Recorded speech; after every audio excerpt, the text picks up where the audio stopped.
यार एक बात बताओ, डेटिंग आखिर है क्या? दो लोग मिलते हैं, बातें करते हैं, कोशिश करते हैं एक दूसरे को समझने की। सिंपल है ना? लेकिन इस सिंपल चीज को हम इतना कॉम्प्लिकेट कर देते हैं। क्या पहनूं, क्या बोलूंगा, अगर उसे मैं पसंद नहीं आया तो? ये सारे सवाल दिमाग में ऐसे घूमते हैं जैसे क्लास में टीचर के आने से पहले बच्चे। और इन सब सवालों का जो बाप है वो है कॉन्फिडेंस की कमी। कॉन्फिडेंस वो चाबी है जो सामने वाले के दिल के दरवाजे पे नॉक करने की हिम्मत देती है।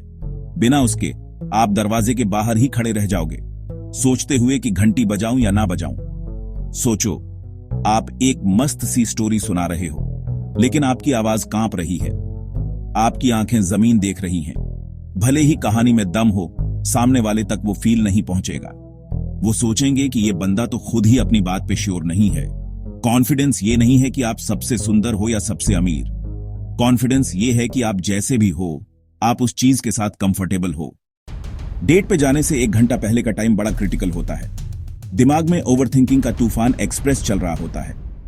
इसको रोकने का एक सिंपल हैक है पावर पोजिंग। ये थोड़ा फिल्मी लगेगा, पर साइंस है इसके पीछे।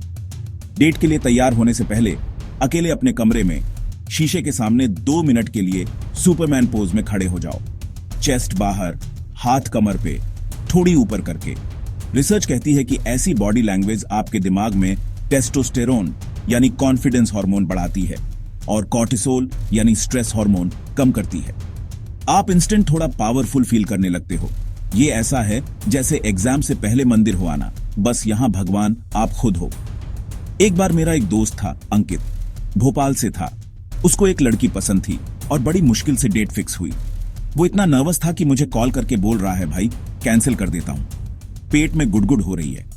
मैंने उसे यही पावर पोज वाला आइडिया दिया। वो बोला, क्या पागल जैसी बातें कर रहा है? मैंने कहा, भाई कर ले, पैसे थोड़ी लग रहे हैं। दूसरा हैक है सक्सेस प्लेलिस्ट। अपने फोन में 3 या 4 ऐसे गाने रखो जो आपको सुनकर एकदम बढ़िया फील होता हो। अब आप डेट पर पहुंच गए, सामने वो बैठी है, दिल की धड़क थोड़ी तेज है। अब क्या? यहां पहला रूल है फोकस आउटवर्ड। अपनी नर्वसनेस के बारे में सोचना बंद कर दो। अपना पूरा ध्यान सामने वाले इंसान पर लगाओ। उनकी बातें सुनो, उनसे उनके बारे में सवाल पूछो। आपको ये जगह कैसी लगी? आपका दिन कैसा था? सुना है आपको पेंटिंग पसंद है, क्या बनाते हो आजकल? जब आपका दिमाग उनको समझने में बिजी हो जाएगा तो उसके पास आपकी खुद की एंजाइटी के बारे में सोचने का टाइम ही नहीं बचेगा। ये ऐसा है जैसे कार चलाते वक्त आप रोड पे ध्यान देते हो, ना कि इस बात पे कि आपका हाथ स्टीयरिंग पे कांप रहा है या नहीं। याद है कॉलेज में एक लड़का था, समीर, ब्रिलियंट था पढ़ाई में, पर लड़कियों से बात करने में उसकी बोलती बंद हो जाती थी। एक बार उसकी डेट थी और वो पहले से ही टेंशन में था। मैंने उसको बोला, भाई तू बस ये मिशन लेके जा कि तुझे उसके बचपन की सबसे फनी स्टोरी निकलवानी है। वो गया। उसने अपनी नर्वसनेस भूलकर बस उस लड़की से उसके स्कूल, कॉलेज, दोस्तों के किस्से पूछने शुरू कर दिए। उस कन्वर्सेशन में वो इतना खो गया कि उसे पता ही नहीं चला कब 1 घंटा निकल गया। यार, एंड में सारी बातें एक ही जगह आकर रुकती हैं। आप कौन हो?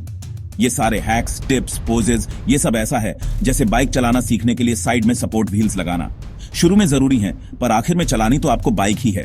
आपका असली कैरेक्टर, आपकी असली पर्सनैलिटी, वही आपकी सबसे बड़ी ताकत है। आप जैसे हो, जैसे बात करते हो, जैसे सोचते हो, उसको बदलने की कोशिश मत करो किसी के लिए, क्योंकि अगर आप नाटक करके किसी को जीत भी गए तो कब तक नाटक करोगे? एक दिन तो असलियत सामने आएगी ना। और वो रिश्ता जो झूठ की नींव पर बना हो वो हमेशा कमजोर रहता है। सोचो, आपको एनिमे पसंद है और सामने वाले को FRIENDS पसंद है। आप ये दिखाने लगो कि आपको भी FRIENDS कितना पसंद है, ताकि आप कूल लगो।